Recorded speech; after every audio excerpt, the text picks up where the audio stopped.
warahmatullahi wabarakatuh. Alhamdulillah, Ananda solih dan solihah. Jumpa lagi di video Bina Saksiah Islamiyah bersama Bu Guru. Alhamdulillah, Ananda solih dan solihah, Ananda para juara. Bagaimana kabar antum hari ini? Alhamdulillah, luar biasa. Allahu Akbar. Yes. Alhamdulillah, Bu Guru doakan semoga antum sekeluarga tetap dalam perlindungan Allah Subhanahu wa Ta'ala. Amin ya robbal alamin. Ya Ananda solih dan solihah, di video PSI kali ini Bu Guru akan menjelaskan tentang sikap anak solih. Apa? Sikap anak solih. Ya, siapa di sini yang ingin jadi anak solih dan solihah? Katakan anak. Ya, alhamdulillah, barakallah Ananda para juara. Ya, Ananda solih dan solihah, Rasulullah Muhammad Sallallahu Alaihi Wasallam adalah manusia yang paling mulia, yang paling dicintai oleh Allah Subhanahu wa Ta'ala. Bicaranya sopan, bahasanya tersusun indah, dan tentunya kita sebagai umatnya Rasulullah wajib mencontoh siapa? Rasulullah Muhammad Sallallahu Alaihi Wasallam, termasuk dalam hal berbicara. Nah, ada yang tahu bagaimana Rasulullah mengajarkan kita dalam berbicara yang baik, berbicara yang sopan, berbicara yang diridhoi oleh Allah? Apa saja ya adabnya? Ada yang tahu? Coba antum tulis di kolom komentar. Nah, Ananda solih dan solihah, sikap anak solih di dalam berbicara atau adab dalam berbicara sesuai dengan apa yang diajarkan oleh Rasulullah. Yang pertama adalah berkata yang baik atau diam. Nah, berkata yang baik atau diam. Nah, Ananda perlu antum ketahui, selain perkataan yang baik itu menghindarkan diri kita dari neraka, ternyata juga sebagai sedekah loh. Ada yang ingat hadisnya tentang kalimat yang baik? Masih ingat? Oke, kita baca bersama-sama ya. Coba. Wahid itnani talata. Al kalimatu thayyibatu shadaqatun. Kalimat yang baik adalah sedekah.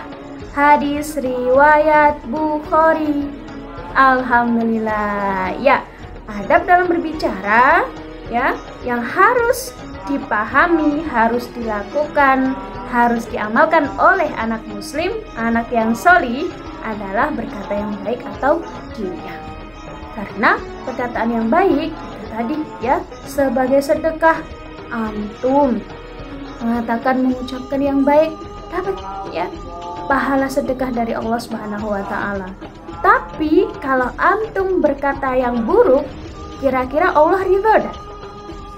Nah, adab yang kedua adalah tidak mengolok-olok saudara, tidak mengolok-olok orang lain.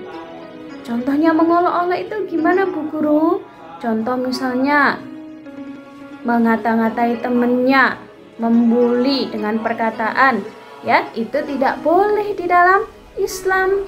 Misalnya, gitu aja antum tidak bisa, padahal sangat mudah itu. Misalnya dengan kata-kata yang sinis, ya itu tidak diperbolehkan di dalam Islam.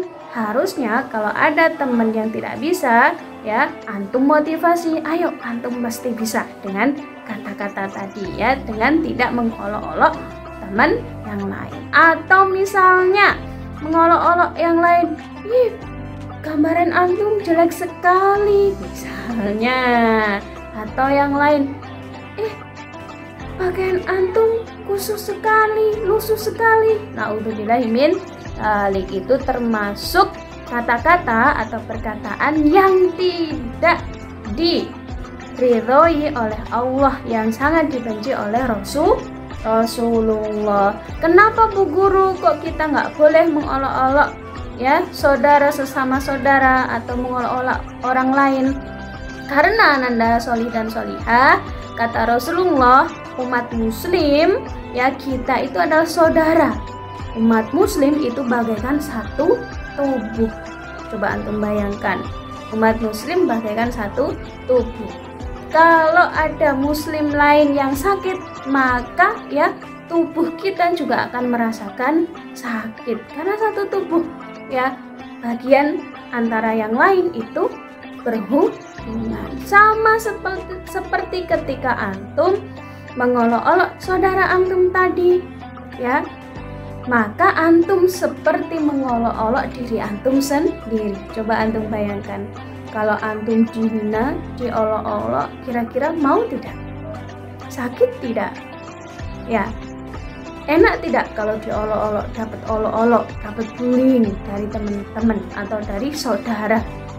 Pastinya tidak enak, pastinya antum semuanya tidak mau. Maka dari itu ananda soli dan solihah, adab berbicara yang harus diamalkan oleh anak muslim, antum semuanya, adalah tidak mengolok-olok orang lain. Nah, selanjutnya ananda solih dan solihah, adab berbicara yang ketiga adalah menghormati yang lebih tua di dalam berbicara.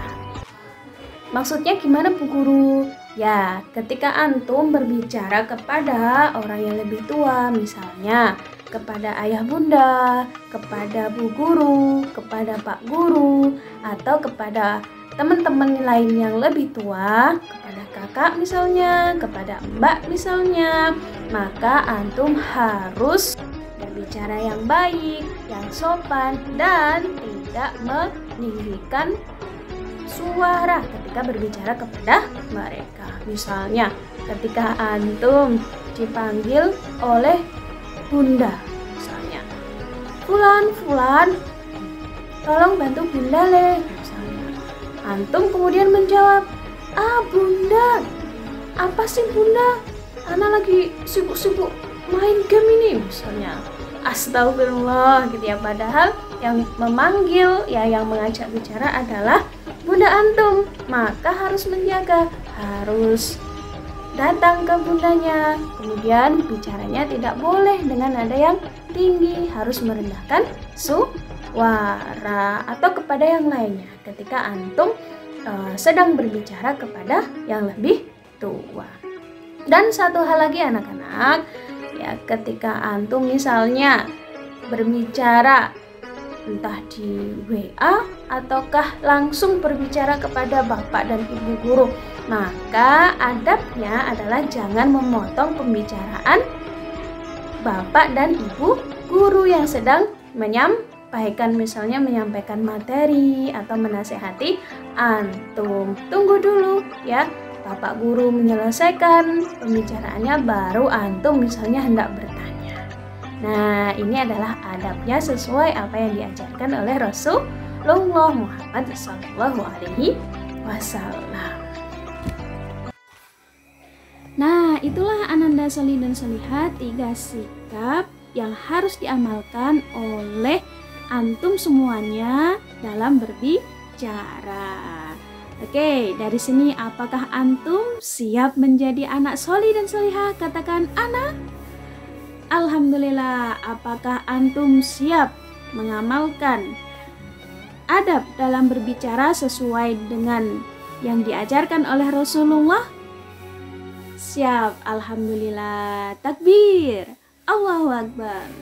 Nah, itu dulu PSI kali ini dari Bu Guru. Semoga bermanfaat bagi antum semuanya, dan semoga antum semuanya, Bu Guru dan Pak Guru, juga bisa mengamalkan adab-adab di dalam berbicara sesuai dengan yang diajarkan oleh Rasulullah. Alhamdulillah. Oke, Bu Guru tutup dulu. Akhiran, assalamualaikum warahmatullahi wabarakatuh.